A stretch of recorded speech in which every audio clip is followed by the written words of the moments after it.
وأنا أذكر عدة مرات المسلم ما يغفلش عن قراءة كتاب الله عز وجل، حتى تجد البعض يقول لك نختم مرة في ال4 شهور في ال5 شهور. أكثر ما حدد النبي عليه الصلاة والسلام من الوقت 40 يوما. وبالنسبة لحافظة القرآن الآن رسالة لهم، وقبل أن أكمل أهنئهم بالإنجاز الذي أنجزه الشيخ عبد الرؤوف، جعل الله ذلك في ميزان حسناته، وأسأل الله أن يبارك في جميع الطلبة وفي جميع القائمين على هذا المسجد. أنا أسأل أحيانا بعض الطلبة اللي يدرسوا علي ولا على غيري من الشيوخ، نقول له شحالك تراجع يا فلان؟ يقول لي شيخ والله غير 2 3. نقول له القرآن ما ثبتوش بهذه الطريقة، حزبين أو 3 لا يثبت. معناتها تولي ما عندكش القدرة على قراءة كتاب الله عز وجل بطلاقة، أقصد هذا قصدي.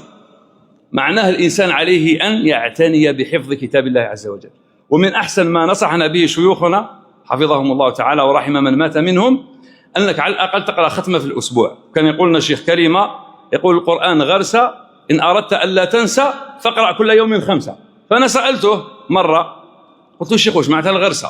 تقول الناس الغرسة يحسب الغرقة، لا الغرس في الجنة نخلة.